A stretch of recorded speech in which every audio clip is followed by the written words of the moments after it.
Après la traversée de l'Adrar et du Tagan, je me lance aujourd'hui dans celle de la région du Gorgol pour y finir mon périple. Je quitte Ashram tôt le matin pour la suite de mon aventure. C'est reparti pour 180 km tout droit en direction de Kaidi. Si le ravitaillement était de qualité, l'hôtellerie laisse à désirer à Ashram. J'ai pas eu de moustiquaire, du coup je me suis fait dévorer toute la nuit. Dès qu'on passe au sud de la route de l'espoir, le contraste est saisissant. Le paysage est archi plat, aucun relief à l'horizon pour me diriger. Désormais, l'herbe est partout, colonisée par les chèvres, d'imposants troupeaux de vaches et même par des troupeaux de moutons. Je ne suis pas surpris de voir arriver mon premier cow-boy. Ça, c'est la classe quand même. Un cavalier là-bas qui galope avec son cheval. Comme c'est beau! Le cavalier! Ah ah!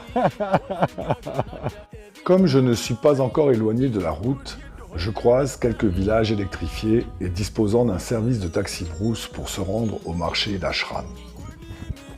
Les villages sont quasi déserts quand je les traverse l'après-midi.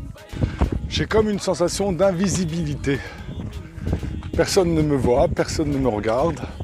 Les gens sont assis, font la sieste, parlent entre eux. Lorsque je m'arrête le soir, j'aperçois à l'horizon une chaîne de montagnes qui me promet de rompre la monotonie de la plaine traversée aujourd'hui. Je repars en direction de Tamur Jonaba, important village doté de gros abreuvoirs pour les troupeaux et qui dispose d'une grosse zone de culture faisant sa richesse. Désormais, les charrettes à traction animale sont omniprésentes. Je me dis qu'avec ce moyen de transport résilient, le Sahel a moins à craindre le pic pétrolier. Le village est une bourgade importante où l'on trouve de tout au souk ou dans de nombreuses épiceries. Ça, c'est du hanout de chez Hanout, ça. Il y a tout. Il y a tout. J'ai même droit à un contrôle de gendarmerie. Bon, contrairement à ce qu'on m'avait dit, le ravitaillement est d'excellente qualité. Là, je repars avec du yaourt à boire, du jus de mangue, de la viande, des légumes, des petits biscuits, du chocolat. Après une zone de sable, je progresse tranquillement le long d'un oued abritant de petites forêts. La région est suffisamment peuplée pour me permettre de porter peu d'eau en journée et de me ravitailler en fin d'après-midi, juste avant de m'installer pour mon bivouac et déguster un excellent couscous. Bon bah on va goûter mon couscous. J'ai plus l'impression d'être dans l'Ouest américain qu'en Afrique. Et je m'attends à chaque instant à voir débouler Charles et Laura Ingalls, ou encore que je vais me faire attaquer par des Indiens. Je tombe même sur une guelta, où la présence d'un pêcheur m'indique qu'il y a de l'eau toute l'année. C'est le rendez-vous de tous les troupeaux du coin qui viennent s'y abreuver librement, souvent sans berger. Dans ces pâturages immenses, les troupeaux sont la plupart du temps laissés sans surveillance. Je suis impressionné par la taille de certains troupeaux de vaches, mais ce sont des animaux paisibles. Je peux me frayer un chemin en plein milieu sans risque. Je traverse de nombreux campements sans que l'on me remarque, mais parfois, les enfants se sauvent à toutes jambes comme s'ils venaient de voir le Yéti. En arrivant dans ce village, les femmes et les enfants se sont enfuis en courant à ma vue. Heureusement, les hommes sont venus à ma rescousse. Quinta. Quinta. Quinta. Ici, c'est les Quinta. Oui. D'accord. Et toi, tu es le maire, tu es qui? Oh, oui, je suis le directeur des côtes. Ah, c'est pour ça que tu parles français. Comme je consomme désormais 10 litres d'eau par jour, il me faut un ravitaillement de 4 litres avant mon déjeuner et un autre impératif de 6 avant l'installation du bivouac. Bon là c'était chaud, là. Je viens de passer au campement qui était derrière moi. Quand j'ai voulu demander de l'eau, de nouveau scène de panique. La femme s'est enfuie en courant avec les enfants sous le bras, le mari est venu des champs. Oh là là. À mon avis, dans les peuples primitifs, la première chose, c'était d'abord la crainte quand on voyait un étranger. C'est quand même une situation désagréable que de faire fuir tout le monde. En tout cas, c'est le signe que jamais un touriste ne passe par ici, et certainement pas à pied et tout seul.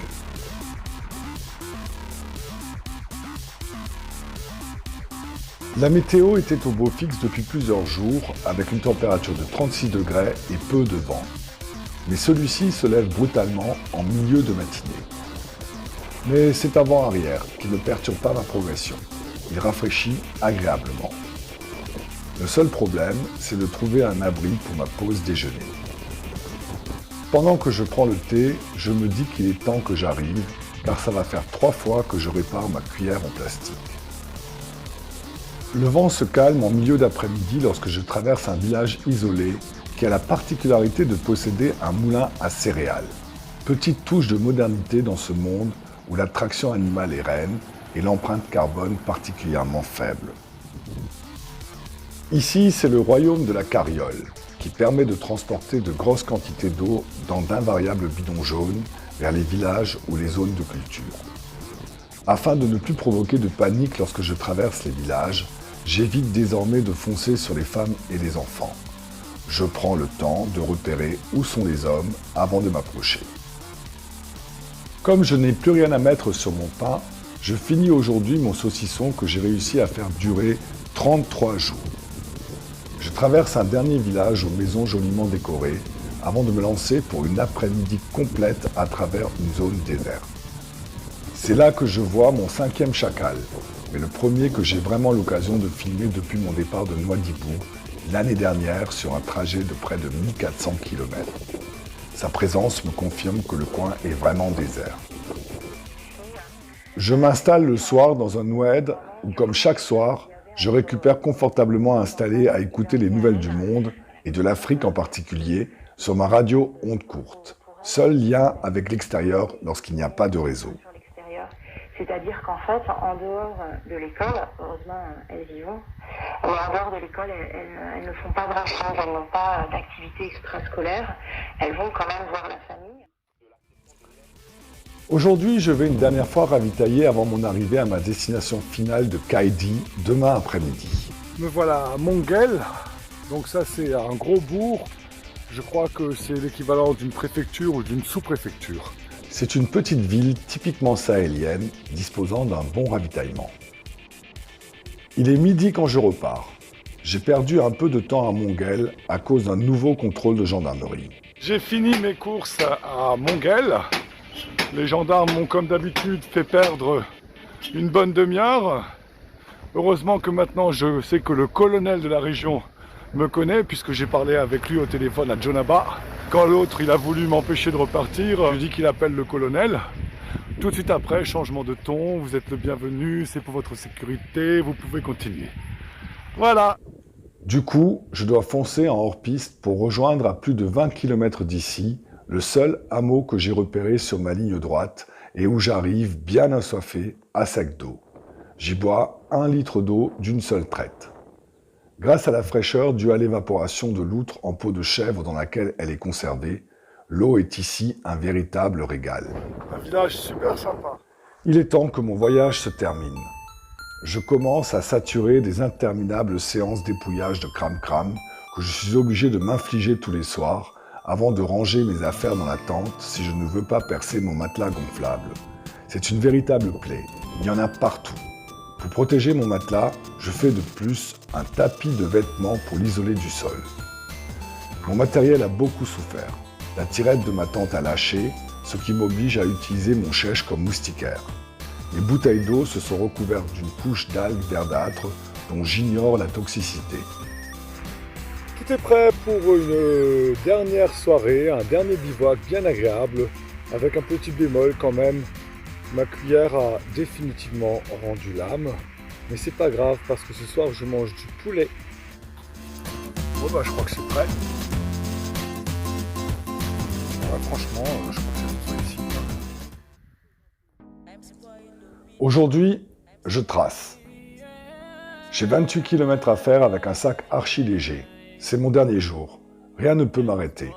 Je fonce à travers les collines et les clôtures qui se trouvent sur mon chemin et qui partout au Sahel protègent les cultures des troupeaux. Avec le temps, la technique est rodée. Il ne me faut plus que quelques secondes pour passer. Je finis par arriver sur le goudron. Il me reste 10 km à faire en longeant de nombreuses habitations. J'arrive enfin à Kaidi. À l'heure de la sieste, les rues des faubourgs sont désertes, mais je garde l'espoir que mon hôtel sera confortable. Rapidement, je retrouve l'agitation de la civilisation en me rendant au souk pour acheter une paire de baskets à mes pieds douloureux et un t-shirt approprié. Ma chambre, mon hôtel. Et pour moi, ça, là, juste maintenant, là, ça, un vrai lit. Avec la clim pour qu'il n'y ait pas de moustiques. C'est juste le bonheur. Je suis bien arrivé à Kaidi au terme de mon voyage de 35 jours et 805 km. J'ai mal aux pieds, je suis fatigué, mais je suis content d'être là. Outre le confort de ma chambre, j'apprécie particulièrement ma terrasse qui me permet de profiter de l'atmosphère de la ville.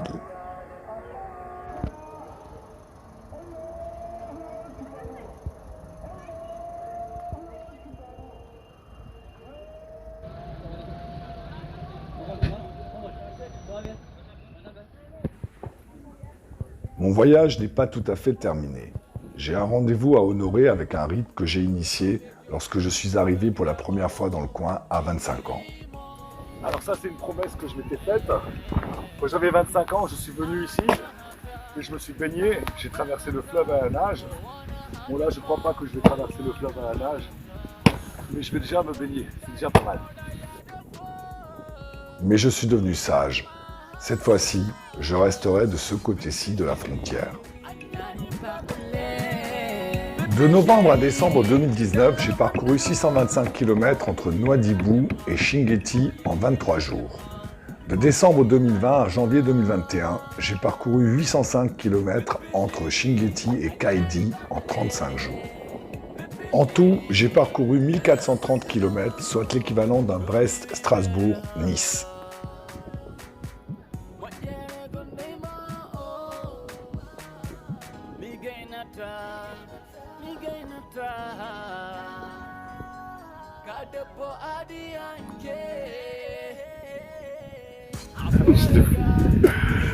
Super.